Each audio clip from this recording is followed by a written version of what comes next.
Evening again. I just have 3 items to provide an update on this evening.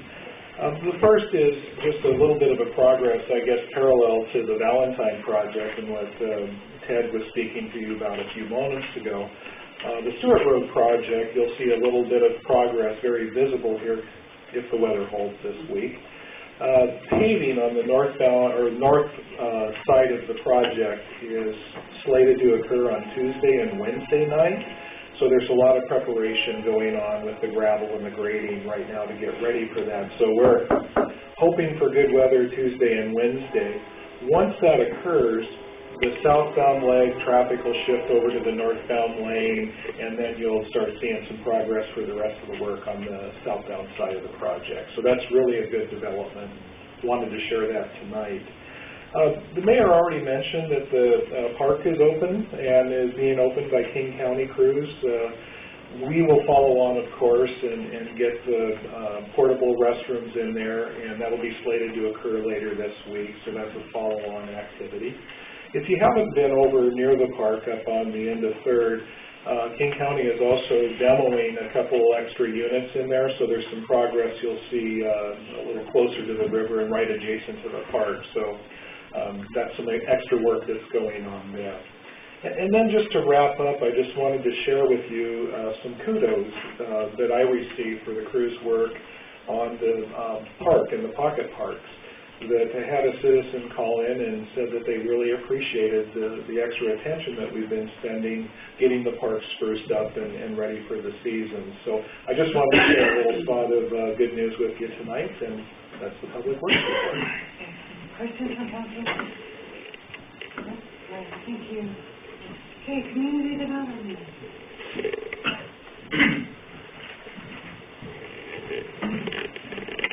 Mayor, council members, I'll be keeping my report fairly short, just a couple of items. An update on the Morgan property up on the West Hill. Myself and Paula, we attended a meeting in Mercer Island last Wednesday on the CFT grant, and the CFT committee kindly enough extended the grant for the property. So I contacted Lane Morgan, and we are in the process of starting to get the ball rolling for the city to purchase the property up there. So that was good news. Second thing, just to mention, we do have a planning commission meeting next week. It's on the 17th. It's a special meeting. We'll be discussing the proposed comprehensive plan amendments to Chapter 3, National Environment, and Chapter 8, Transportation. So should be a pretty good meeting, and then the public hearing will be coming the following week on the comprehensive plan amendment. So that's what I have. Okay.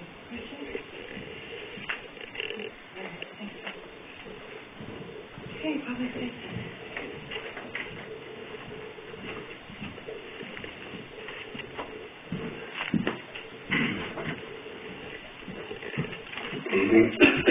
Last week I attended a conference in Portland. It was a 47th annual leadership conference, and our coalition picks up the tab for all the chiefs to attend this conference, and it's an excellent conference. This year there were 5 speakers that were all military leaders.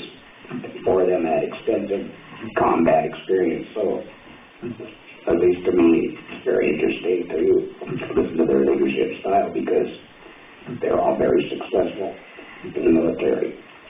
So we had, I think, 20 hours of, they put 5 of them presented 4 hours each, so it was a very good conference. And then the monthly stats. Got any questions on the stats? Thank you. Thanks, John. Okay, council members have anything to report on that is not on the committee? Question. Do you have a charger for your network? Mine's already dying. Of course. I never look at it till okay. Council members, no report on anything that is not related to the committee. if you can run through these really quick. Finance Committee.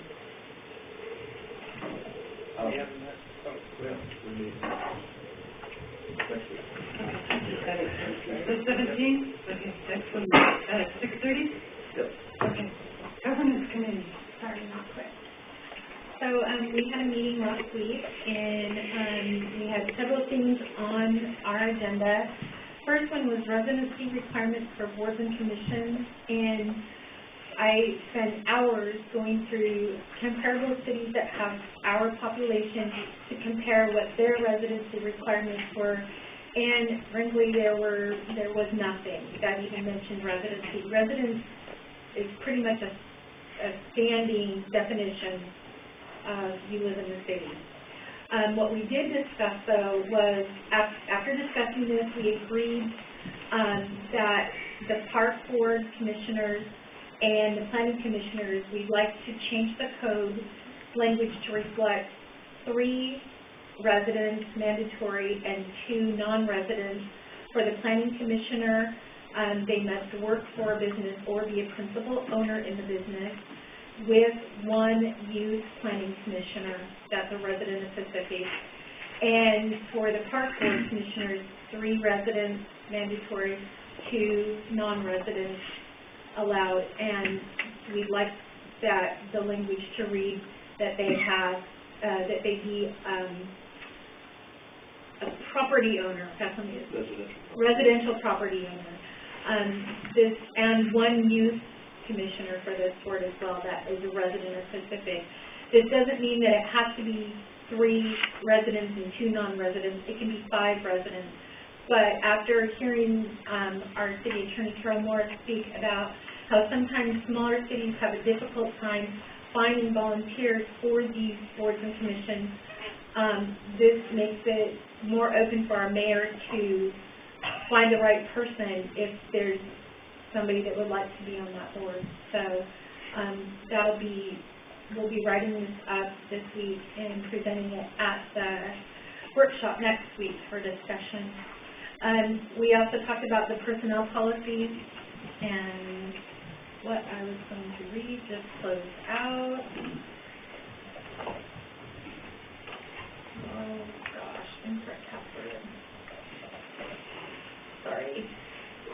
And we discussed, it was agreed to change the personnel policy manual to reflect what is in the city code, leaving policies, regarding leave policies, and to delete item D, which says the department head shall determine the amount of sick leave, if any, which an employee shall receive under this section.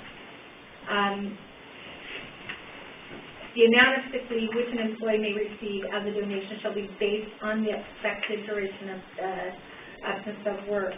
And we're going to take that code out and add to the language unless specified in the collective bargaining agreement.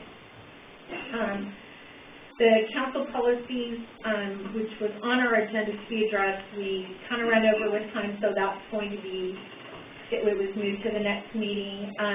We also had surveillance policy, and we kind of looked at an example from the city of Seattle.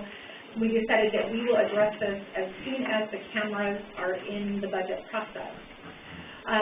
We also set a regular date, which is the first Tuesday of the month, and I was reappointed as the chair of the committee.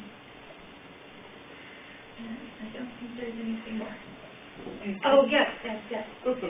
Sorry, I knew there was something more. The governance committee is not a new committee. It was classified as an ad hoc committee, and if this is going to be kind of standing committee, I don't know what that process is. I would like a staff member to be present in our meetings to help give information, support. It was the last 2 meetings. We had Amy at our last meeting and Jack at the meeting before that, and it was really great. And I know this might change personnel funding, but it was really, really helpful to have a staff member present. And all the other committees get one, so I think we should get one too. I think we were trying to staff it with a staff member was appropriate to what was on the agenda. And I'm not saying this is really great. I just wanted to know the personnel policy, that's coming back for workshop item as well? I'm sorry, council policies and for. No, but the other one, you said you wanted to change, that's coming to the workshop as well? Yes, they're both coming to the workshop.